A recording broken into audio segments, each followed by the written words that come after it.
Hello and welcome to a new series of In the Making. I'm Martin Lumsden, and in this new series I'm joined by Vocal Coach Gemma Milburn, and we'll be discussing the things that interest and motivate us in our world of music, and also meeting with artists and creative entrepreneurs to discuss their motivations, their inspirations, and what keeps them going when things get tough. In this first episode, Gemma and I discuss the question that she gets asked most often as a vocal coach. We hope you enjoy this first new episode in Season 2 of In the Making, and thanks for listening.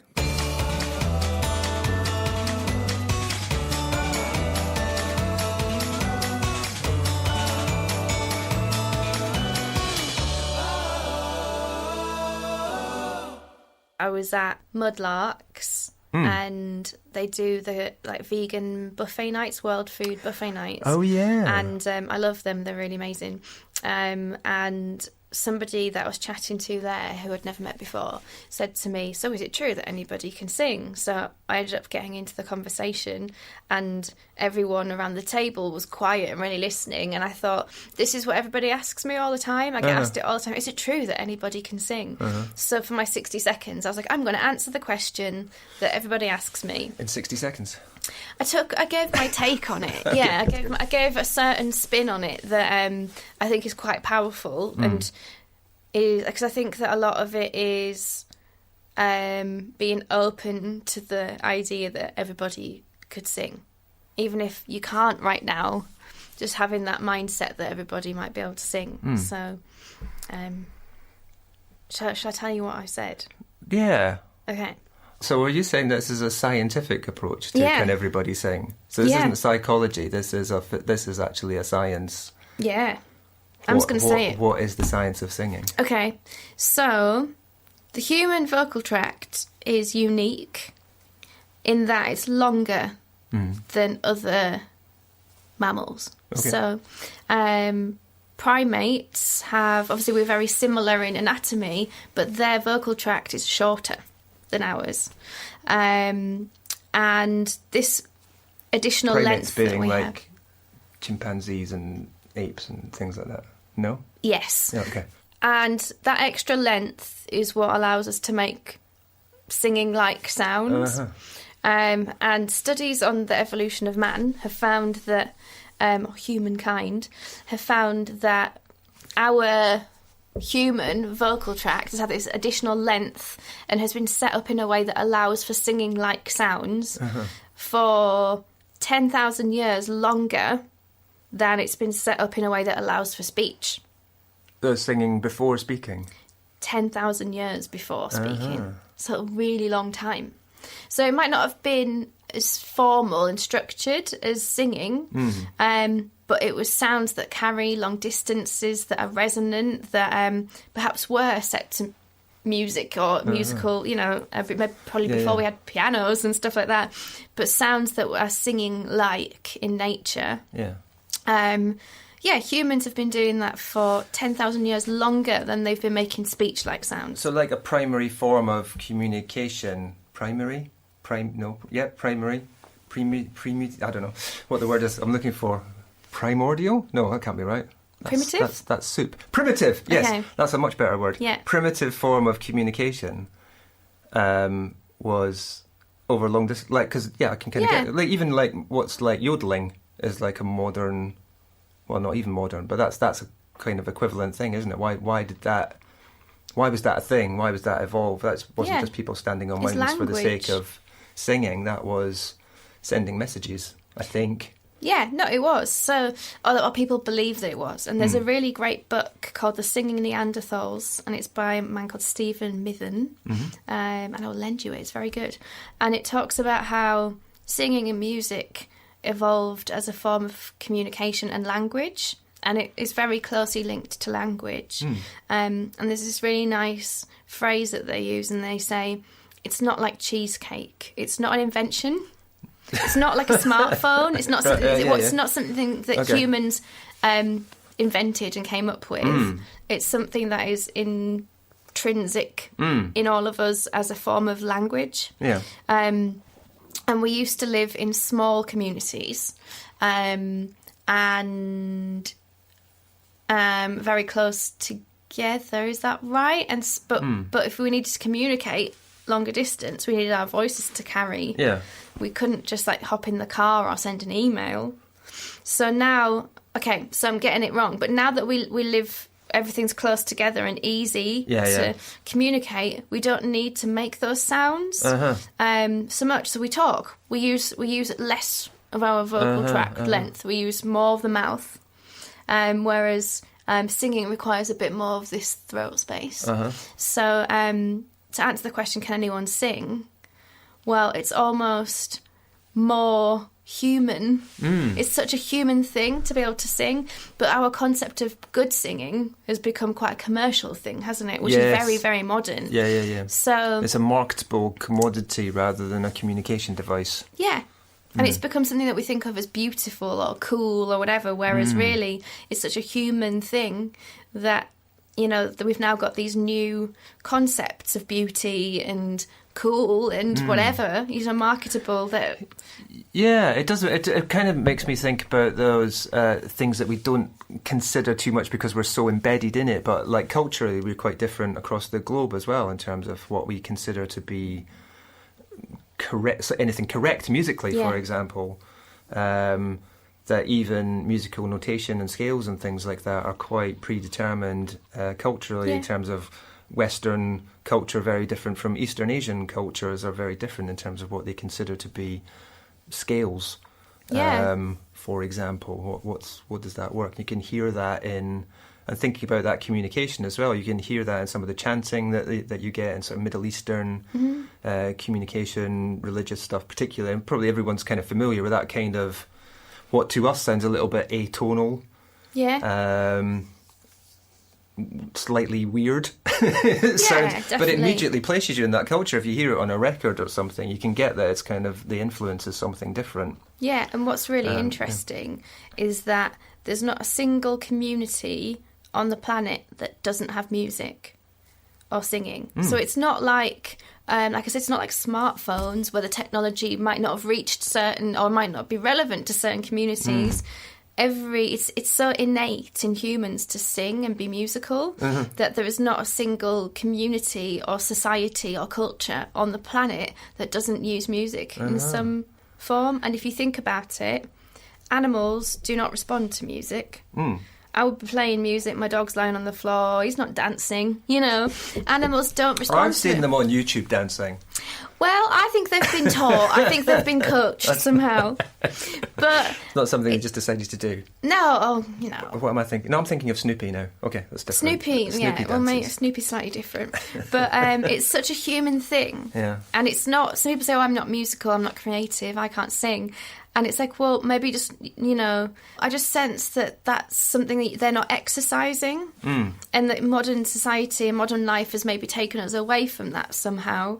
Yeah. But you do have it in you somewhere. That's what I think. So it's a bit, it's innate. It's like walking on two legs. It's part of what is human about us. Whether we use that or not isn't really the point.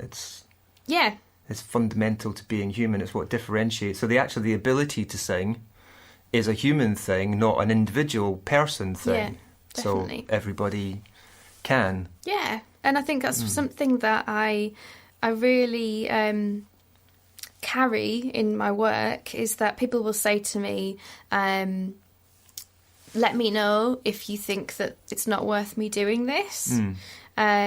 Do you think that it's worth me doing it? So people will say, do you think it's worth me doing this? And I'm like, if you want to do it, it's worth doing it. So I don't think in terms of you've got to be good to do it, or you've got to already be commercially good to do it, or I think the value is in how it makes you feel. Yeah. You know? I think there's something just literally joyous about singing, even if, you know, not about performing. I'm not talking about that. I'm just talking about that. And I'm fairly sure everybody experiences this. I'm not sure that anybody says I never do it, even if it's in the quiet of your own home when you're totally by yourself. But you'll just find yourself bursting into song, whether it's singing an actual song or whether it's just doing a kind of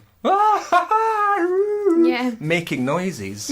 There's something just very emotionally expressive about that. I think that just that everybody, as I said, there's something joyful about it. There's something that creates emotional release about it. It's a real fundamental way of expressing that, you say we attach a lot of meaning to it. We attach a lot of commercial value to people who are, in inverted commas, good at it. Yeah. But yeah, just singing's just a fun thing to do, I think. Well, we should try and get back to that, I think. Yeah. And I don't know if I've told you this before, I may have done. I quit singing for 3 years after uni because I'd lost a lot of confidence. I was on a course with some really fantastic singers and I knew no technique back then. So I was singing every day for several hours without warming up, probably straining, probably pushing my voice too hard, probably hungover, you know, I was at uni, probably hadn't drank enough water, probably was eating a bad diet, you know, all of that stuff. And by the end of uni, I thought, well, I'm just rubbish. Yeah. You know, I'm obviously I've lost that gift. You know, I've kind of grown out of it. She thought of it as being a gift rather than something just natural. Yeah. And so I finished uni and I thought, you know what, I need a little break from this because it was making me feel quite down. So I thought, right, I'm just going to explore other things for a while. And that turned into about 3 years of not singing. And the interesting thing is that I just didn't sing at all. I didn't sing at home, alone. I didn't sing in the shower. I didn't sing just at literally all. Nothing. Silent. And when I look back on it, I was really depressed. It was 3 years of feeling lost, you know, of being like, I don't know who I am anymore, and of just suppressing a lot of stuff. And then I moved to London for a job. Thought, oh, I'm going to have some singing lessons because I'd read about a technique that sounded like, oh, I really related to what it was all about. So I went and had a couple of lessons, and as soon as I did that, I was like, oh yeah, who have I been for the past 3 years, you know? And it wasn't about being good, it was about not using my voice, you know, suppressing something. Because was part of that, because you had been trained. No, I hadn't. Oh, you hadn't been trained? No. Oh, no, so it was just literally, I don't believe in myself. Yeah, and I guess I had singing lessons, and not all singing teachers are created equally. I shouldn't say this, but you know, I think that's okay. But I think, and also some are good at certain things, you know. So for me, I probably really needed a technique teacher, and I didn't ever get one of those until I was in my mid-20s. You know, I didn't even know to look for them. I just assumed that all singing teachers know the same stuff, and that they are right, and that I just have to be under their guidance. Yeah. And most of the singing teachers I had were very musical, but didn't know a lot about how the voice works. So if I was struggling with something, they would just be like, Or I had one teacher who would say to me, why can't you do that? Why can't you hit that note? I'd be like, I don't know. You know, should I be able to hit that note? You tell me why I can't do it. And he didn't know. So I left feeling like, well, if my teacher thinks that, you know, why can't you do that? Then I'm obviously just rubbish, you know. So I don't know why I was talking about how the fact that I didn't do it for a while and how it actually made me feel less like myself. Yeah. You know. Yeah. It's like losing a way of communicating, I suppose. Yeah. What constitutes singing and what constitutes a song is interesting as well. I think she said that kind of using your voice melodically to communicate, to express. But I find it fascinating the way that we then interpret communication as song as well. You mentioned animals, for example. We talk about whale song, we talk about bird song. Yeah. And I think I'm no scientist or know much about this, but I think I remember hearing that birds are not really singing. That's our interpretation of what they're doing, but it's not a song as such. No. But as humans, we like to interpret it as song and melodic because that's satisfying to us. Which I guess again goes back to how we communicate. Our values onto words. Yeah. And if you think about it, it doesn't really sound like singing. We've just decided to call it that. You know, but it's just, you know, it's just cute, isn't it? And it's, I don't know, I guess it's, how is it different to a dog barking? You know, it's not singing, it's the way they make sound. Yes, yeah. But they're not... it's not they don't respond to music. If you were to put a song on, they're not going to then tweet along with the melody, you know. As far as I'm aware, you know, unless it's a parrot and you've taught it to do that, you know. Yeah. I guess that's right. You know what I mean? They're not going to start harmonising. Is that right? Do they? No, I guess they don't. I don't think so. I don't think so. Pretty sure they don't do that. No, I think that's right. It's something we impose, and even accidentally. But yeah, it does. It opens such a lot of interesting avenues, I think, for me. Kind of how, like, not just like song singing, but how we respond to melody, how we respond to rhythm. Yeah. All those things that sort of form the constituent parts of what is commercial music nowadays. But it does keep taking me back to, there's something more primitive at work there. There's something about why we respond to music that is very human, very old, very deep within our psyche, very deep within our culture. That's why music is so important to us, I think, as a species. It is one of those things that separates us, I guess. Yeah, I think so. And I think one thing that I find is that almost everybody has a relationship with singing and music, even if it's a bad one.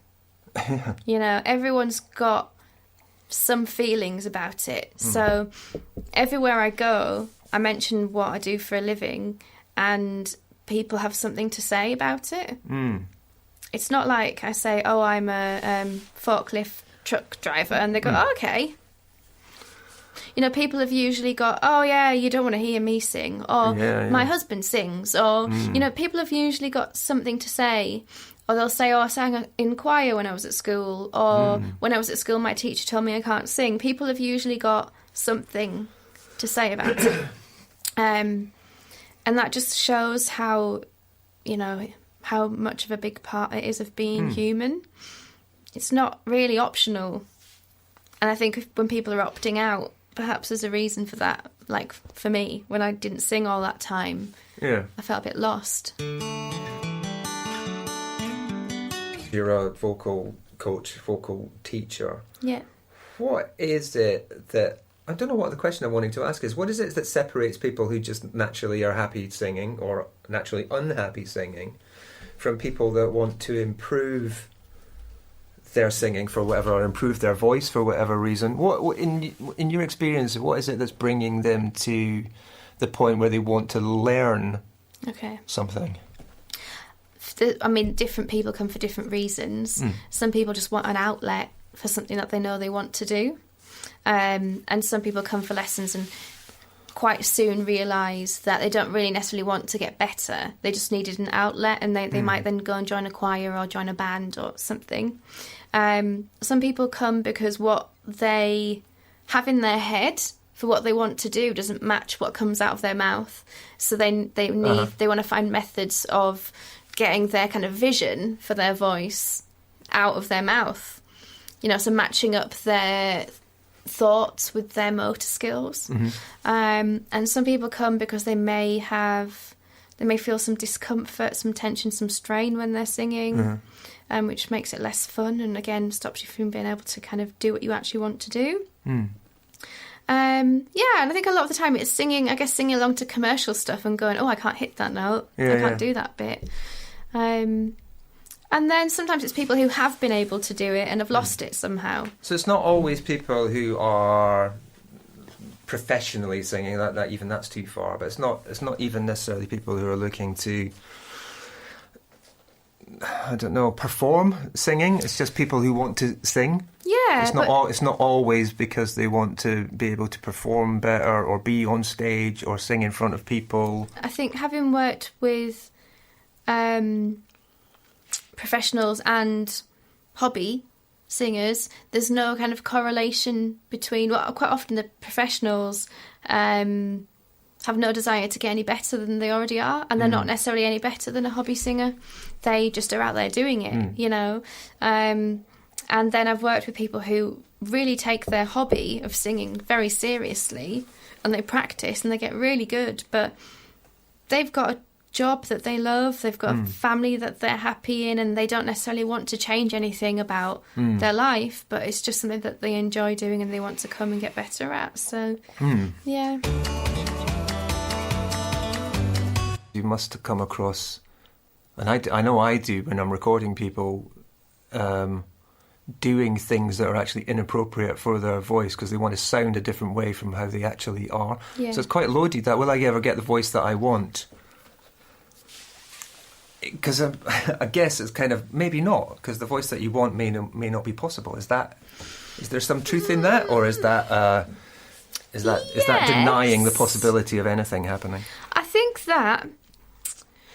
You know what I mean? I'm thinking about the type of, I don't know, try someone who may have a quite delicate and melodic voice wanting to sing heavy rock songs in a sort of deep growly way.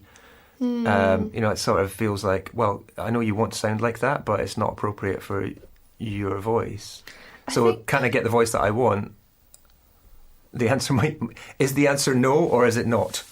I think it's not no, it's yes, but you can only sing with the anatomy that you have.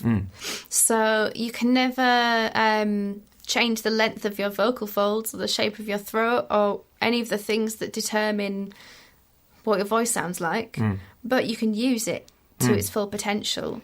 And we all have the potential, unless we have an injury or, some kind of, circumstances that set us apart. But we all have the potential for a highly resonant voice. So you might be able to have a heavy rock voice, but you might have a higher range. So it might sound a bit more trebly than someone else's, but you may well still be able to do it, but in the way that suits your anatomy. I'll probably never sound like Nina Simone because she had such a low voice. Yeah. But I can still have a powerful voice, but in my range. I guess that I think that's sort of what I was getting at, and that makes a lot of sense, because there's the easy answer might be, will I ever, if the voice that you want is Nina Simone's, then the answer is going to be, well, no, you won't have Nina Simone's voice because that was her voice. But if the expression is, I'd like to be able to perform the songs that Nina Simone did with the same level of resonance, emotion, etc. So it would, stylistically, I suppose, it would be sort of similar genre, similar projection, similar depth. That is all possible, but you need to take into account your own anatomy, physiology, etc. Yeah. Is that more true? That's much more true. And I think that so people often ask me, is it possible to extend your range? And yes, it completely is, because most of the time people aren't using their full range and they have to learn how to unlock areas of tension in order to use the whole thing. But if your anatomy is set up for a tenor voice, you're always going to be a tenor, But you I meet a lot of people who've been told that they're a different voice type than what they actually are. So your perception, your knowledge of what your voice type is might change. I didn't know. I'm a high soprano, and I didn't know that for years. I found out maybe 7 years ago. What does that mean? Because I know I kind of hear those sorts of things, and you can think, I think I know what that means. I know there's the sort of bass, tenor, soprano effectively mix, but what does that mean? I'm just going to be honest. It's very irrelevant in contemporary music. They're called, these voice types are called FOCs. F-A-C-H, FOC. And for contemporary music, it's really irrelevant. And my training has been mostly contemporary. So I don't really bother classifying people most of the time, apart from when I'm teaching, I get to understand where their voice sits on the keyboard. And so I kind of go, it's kind of soprano, it's kind of alto, whatever. So it doesn't really matter. And then if you join a choir, they might sort you into voice types. So it's a sort of it's the top and the bottom of your range that would sort of categorise you. Kind of, yeah. But as you say, it's only really relevant if you're joining a choir or something like that. Or if you're in classical, if you're in classical music. And I think it's often used to describe where the agility lies in your voice. So it might not be, so might be able to, on a keyboard or on like a really neutral exercise sound, like a lip trill or something, I might be able to sing the exact same range of notes as another woman, but then our voices are going to sound completely different. Yeah. Mine might sound higher in pitch, hers might sound bassier, and she may have more weight in certain parts of her voice than I do. So it's quite like, it's not very black and white, and that's why I don't really bother with it a lot of the time. Yeah. It's not that useful. Yeah, I suppose to a degree, I find it useful, and I'm sure singers would find it useful to know their range. It's mainly a function of knowing that it's possible to change the key of the song that you're trying to sing to suit your voice. Like if I can't sing this song, it may not be the song, it may be the key that it's in, and if you change the key, you'd be able to sing it. I put most songs up for me because I've got a high voice. Yeah. And I might be able to sing it in a lower key, but it just doesn't hit my sweet spot. Yeah, so, that's kind of the point. I mean, it's okay, I can sing it, but it doesn't sound great, and that's it could be simply a function of, you're singing you're singing not in that sweet spot, you're singing in that wrong part of your range, and if we either brought that up or brought it down, you'd suddenly find that melodic phrasing that you've been struggling with suddenly becomes much more natural, because it's all where you're most flexible, where you've got most flexibility. Yeah, agility, agility, thank you. Yeah, desperately looking for another word for flexible. Yeah, all those things that just kind of go, oh yeah, that sounds nicer. And that may sound curious, I suppose, maybe it sounds intuitively obvious, or it may sound curious to some people, but I think it's sort of the same as saying, what's the difference between a cello and a violin, and or a viola? Where do they all sit, and why are they all different? And it is a matter of different structures, different lengths, different tone frequencies, different timbres, and that's why they can play the same melodic phrase, but it would sound completely different. And if you set it in the wrong place, it will sound inappropriate for that instrument. Yeah, and your voice is the same. So you know how on a piano the extreme low notes start to get very muddy and muffled, and the top, they become very shrill, but also quite. There's not a lot of echo to them. There's not a lot of, and it's the same thing. You got to find the part amongst that they can sing, or that they can make those extreme lows and those extreme highs.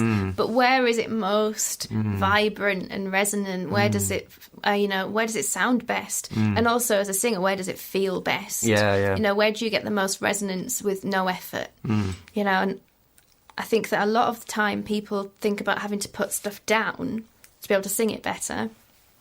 But I always make people, I put stuff up for myself all the time. And as you know from a few workshops that we've done, I make my singers, we'll try something. If they sing it really easily in that key, I'll go, okay, can we try it up a semitone? Up another semitone. And sometimes people are like, okay, the original was fine. But it's just so that they can experiment with where it sits right for them. Yes. And that's how you get to know your voice. As a training exercise as well, I guess it must help to extend your range a little bit as well. It does, if you do it the right way, that is more useful than being, I'm a soprano, I'm a bass, I'm a whatever. It's actually, I know that my voice sits really well around this group of notes. So for me, I know where I can kind of get a nice full belt up to. So if I hear a song and go, okay, that bit's really belty, so where does that sit in my voice? I'll put it on that note that I know I can do really nicely. I'll move it to there, and then I might try a few around the vicinity just to check, but I usually just move it to where I know I can do it justice. So for people who might not trust themselves in that, because that's that you're talking, which I like, it's a lot about intuition and feeling into it rather than technically trying to think about what you should do. It's more about having more self-confidence or more intuition about what's appropriate. What's the sort of thing that you would look for, or that you would be feeling for, trusting yourself to go, this feels right to me? The thing is that it might not feel right at first because you might need to work on your technique. So where my voice is most resonant and powerful now, it hasn't always been. It's through training it and through, focused, targeted exercises that I've developed it, and then I've gone, whoa, I had no idea I could do that. So it's not necessarily the state, that sounds like a negative word, but the condition, that the way your voice is now isn't necessarily the way it's always going to be. But assuming you have a decent command over most of your range, what you're going to be looking for is maximum resonance with minimal effort. So where the sound rings and continues, and you can hold it, and you can get a rich, balanced sound out that's not too shrill, not too dark, depending on your genre, without having to push and strain for it. Yeah, I was going to say, flipping it around, what are the warning signs then if you're kind of doing stuff? What are the things that you should be mindful of so that you're not doing damage or creating an environment for yourself that's unsupportive? Well, I think that the idea that feeling some tension is normal is something that I hear people say a lot, and that's not really true. And I think this ties in with the fact it's a very human thing to do, is that it shouldn't feel like you're having to force your voice to do it. So if you feel tension, then something's not quite right. If you feel strain, if it feels tight or even sore. But I find a lot of singers aren't even tuned into that. I'll say to them, I can see that they're straining because I can see veins in their neck bulging, and I can see their neck kind of caving in. It's going half the size of it as they go up in pitch. And then I'll say something to them about how they were straining, and they go, no, wasn't that felt fine. So then they're not in tune with what's going on, and also on how good and how easy it could actually feel. But if you can see strain or feel strain or hear strain, then that's something that you need to be aware of. Somebody said to me recently they didn't want to sound like a strangled cat. So I sat for a few minutes and was like, okay, what do they mean by that? And I was like, okay, cats are very shrill. A strangled cat is it's that kind of sound, I guess. So that to me is an excessive brightness, which is caused by the larynx coming up too high in the throat and the muscles in the neck being overly tense. So that's something to look out for. If it sounds like a strangled cat, then you know you need to do some work to release tension. This is about the things that we don't want, the things that are easy to do but are easy not to do as well. Presumably, to take care of some of that stuff, it's not all about just singing. It's also about taking care of your physical fitness to a degree, or that like the muscle training. So that's why we do. And this is getting onto a completely different subject. Maybe, but that's why it's so important just to not be trying to sing. So if you are getting that, there might be. I think we think of these things in physical training terms. That you would push through it or something. If I'm getting this kind of tension in my voice, that what I need is to practice that more. So I'll get better at it. But actually what you're doing is creating a repetitive injury, and you're actually making it worse. Absolutely. Potentially. Yeah, absolutely. So that's really something to be conscious of, because I know there is obviously a benefit to practice. There's obviously a benefit to exercising your voice so that it gets better. But some of that exercising presumably needs to be not about just singing. Like that high note that I can't hit because I sound like a strangled cat. The way to achieve that high note is not to keep trying to do it, but to work on the thing that's preventing you. Totally. Totally. And something that I find helps me to think about it clearly is when we do most forms of exercise, running, weightlifting, whatever, the idea is for your muscles to be sore afterwards, and then you know that you've had a good workout because your muscles are slightly damaged. But in repairing themselves, they develop more mass, and then they develop more strength, and you know that you've done something good. That is not how the voice works at all. Your vocal folds are about the length of your thumbnail. They're tiny, they're delicate. You damage them. There's a very thin. There's several different layers on the vocal folds, but there is one layer that has a gel-like substance that cannot be renewed. Wow! If you get down to the gel layer, You will never, ever get more of that gel. Wow. So your vocal folds will lose flexibility. You'll lose the ability to use your voice easily in speaking and in singing. So you've got to... I always say to people, think yoga, not weightlifting. It's about efficient use. That's what I was thinking of that as well. It's not about trying to carry a heavy weight. It's more like developing the skill to be able to do the splits. Yes. But the splits isn't all that necessary. Well, again, maybe, I don't know. But it's more about... No one needs to do the splits. But, No. Unless it's your But it's more that, more that stretching flexibility that you need to think of rather than strengthening and building up. It's not that. It's not that, no. And it's getting your brain back in touch with what your voice is, I mean, I'm always reluctant to use this word, designed to do. What the human voice is set up and capable to do anyway. It's not forcing it to do something that it doesn't know how. It does know how. You might not consciously know how to do it. This is where the implicit stuff comes in. The brain implicitly knows how to do it, but, you know, your cognitive part might take over and try and push it and fight it, and so it's getting the brain and the voice talking to each other better and developing flexibility that way. Mind-body connections. Totally. Love all of that.